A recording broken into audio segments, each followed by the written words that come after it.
विनय, थोड़ा 5,000 देना, तो मुझे एक बहुत ज़रूरी काम है। तो विनय ने राधिका से कहा कि मैंने कल ही तो तुम्हें 3,000 दिए थे ना, वह तुमने कहाँ खर्च कर दिए। तो राधिका ने कहा कि वह 3,000 तो मैंने किटी पार्टी में जाने के लिए कपड़े और पर्स लाने में खर्च कर दिए। तो विनय ने कहा कि अब 5,000 की क्या ज़रूरत है तुम्हें। तो राधिका ने कहा अभी तीज आने वाली है ना, उसके लिए मुझे शॉपिंग करनी है। तो विनय ने कहा कि राधिका, तुम्हें तो पता है ना कि मेरी एक फिक्स सैलरी है, मुझे सारे खर्चों को देखते हुए चलना पड़ता है। और घर में सिर्फ हम दोनों नहीं हैं, मम्मी और रिया भी है, जिनके खर्च भी मुझे ही देखने पड़ते हैं। और अभी मुझे थोड़ी बचत करनी पड़ेगी क्योंकि रिया की 1 साल बाद शादी करनी ही है। तो राधिका ने कहा कि अपने घर और घर वालों का तुम देखो, मुझे सिर्फ इतना पता है कि मैं यहाँ शादी करके तुम्हारी जवाबदारी पर आई हूँ, तो मेरी हर इच्छा पूरी करना तुम्हारी जिम्मेदारी है। तो विनय ने कहा कि पति पत्नी का रिश्ता बस पैसों से जुड़ा होता है, बाकी जज्बातों का कोई जुड़ाव नहीं होता है क्या राधिका। तो राधिका ने मुंह बनाते हुए कहा कि मुझे यह सब नहीं पता, मुझे बस मेरे पैसे दे दो ताकि मैं शॉपिंग कर सकूं। तो विनय ने कहा कि कल शाम तक मैं तुम्हें पैसे दे दूंगा। तो राधिका खुश होकर उसके गले लग जाती है। विनय को यह भी पता था कि अगर उसने राधिका को 1-2 दिन में पैसे नहीं दिए तो वह या तो उसे ताने मारेगी या फिर मुंह फुलाकर खाना छोड़ देगी। दूसरे दिन जब विनय राधिका को पैसे दिए तो उसने कहा कि इन पैसों से माँ और रिया के लिए भी कपड़े ला देना। तो राधिका ने कहा कि उसके लिए आपको एक्स्ट्रा पैसे देने पड़ेंगे क्योंकि इतने पैसे तो मेरे ही सामान में खर्च हो जाएंगे। तो विनय ने कहा कि रहने दो, फिर माँ और रिया के लिए मैं कभी और ला दूंगा, तुम अभी अपनी शॉपिंग कर लेना। दिन ब दिन राधिका की डिमांड बढ़ती ही जा रही थी। उसे कभी 5,000 चाहिए तो कभी 2,000, तो कभी किसी महंगे रेस्टोरेंट में लंच या डिनर। विनय की सैलरी सीमित थी जिससे उसे हर चीज़ देखनी पड़ती थी। अगर कभी विनय मना कर देता तो राधिका महीने भर तक उसे ताना देती या फिर दूसरे के पतियों से उसकी तुलना करती। विनय अगर राधिका को बोलता कि तुम इतनी पढ़ी लिखी हो तो कोई जॉब भी ज्वाइन कर सकती हो जिससे कि तुम्हारा शौक भी पूरे हो जाएंगे और तुम बिजी भी रहोगी, तो राधिका सीधा कहती कि तुमसे शादी मैंने जॉब करने के लिए नहीं की, मैंने तो तुमसे शादी जिंदगी आराम से कटे इसलिए की, मुझे कोई जॉब नहीं करना। राधिका के लिए शादी का मतलब सिर्फ घूमना फिरना, शौक पूरे करना था, किसी तरह की जिम्मेदारी निभाना नहीं था। राधिका अगर सुबह निकलती तो सीधा शाम को ही घर आती और उसके पीछे से विनय की माँ ही घर को संभालती। विनय की माँ और विनय राधिका को कुछ नहीं बोलते थे। उन्हें लगता था कि धीरे धीरे वक्त के साथ वह जिम्मेदार हो जाएगी और अपना घर अच्छे से संभालने लगेगी। पर एक बार जब राधिका अपने ग्रुप के फ्रेंड्स के साथ मॉल में गई तो उसे उसका स्कूल का एक फ्रेंड मिला जो कि दिखने में बहुत ही स्मार्ट और हैंडसम था। उस दिन उनकी सिर्फ हाय हेलो हुई और नंबर एक्सचेंज हो गए। धीरे धीरे उनकी बातें होने लगी और बातें कब मुलाकातों में बदलने लगी उन्हें पता ही नहीं चला।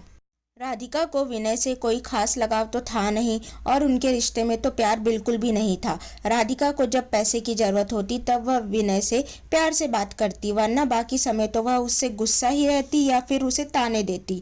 विनय बेचारा जो दिन भर अपने परिवार के लिए काम करके कमाता, सोचता कि घर जाकर पत्नी से प्यार भरी बातें करेगा, पर ऐसा कुछ न होता। इधर धीरे धीरे राधिका यश के करीब आने लगी। यश भी राधिका को इम्प्रेस करने के लिए उसे महंगे रेस्टोरेंट में ले जाता, महंगी शॉपिंग करवाता। उसे लगता कि यश बहुत ज्यादा अमीर है और वह उसके सारे शौक पूरे कर सकता है।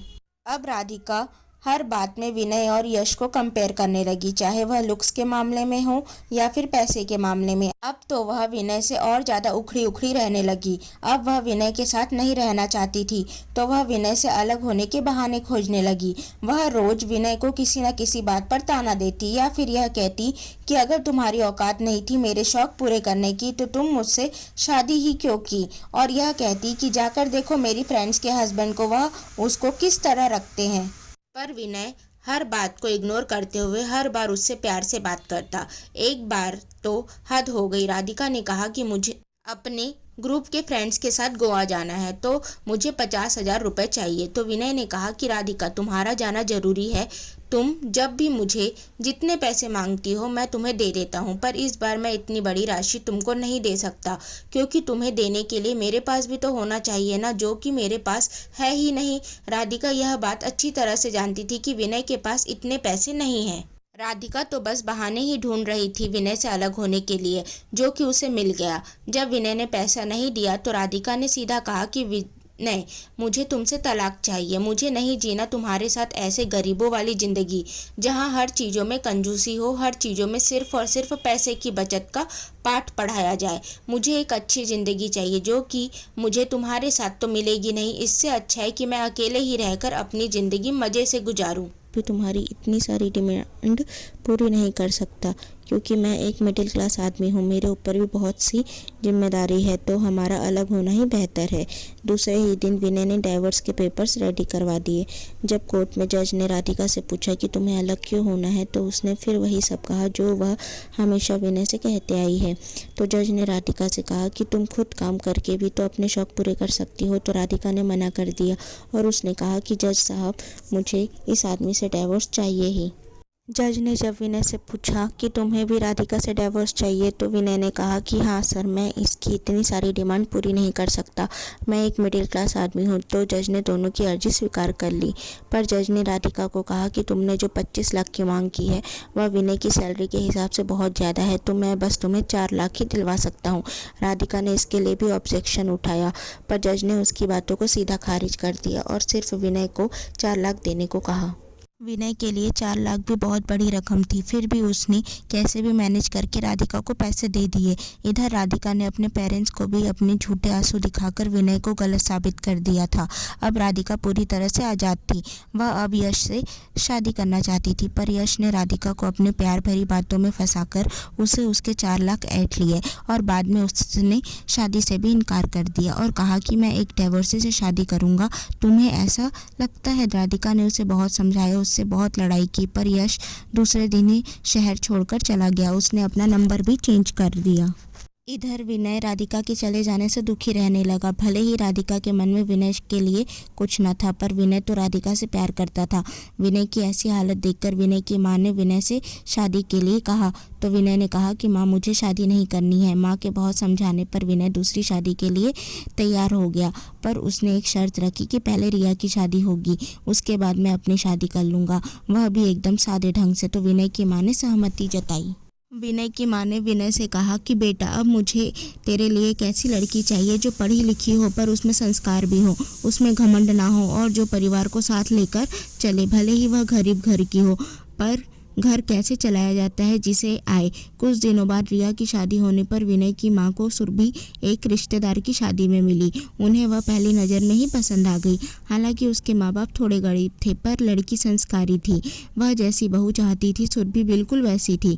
दूसरे ही दिन नैना जी सुरभि के यहाँ रिश्ता लेकर चली गई। जहाँ पहले तो सुरभि के माँ बाप को थोड़ा एतराज़ था, क्योंकि विनय की यह दूसरी शादी थी, पर दहेज न देने के कारण और विनय को देखकर उन्होंने शादी के लिए हाँ कर दिया। थोड़े दिनों बाद विनय और सुरभि की शादी हो गई। विनय को जैसी लड़की चाहिए थी, सुरभि बिल्कुल वैसी ही थी। दोनों खुशहाल जीवन व्यतीत करने लगे।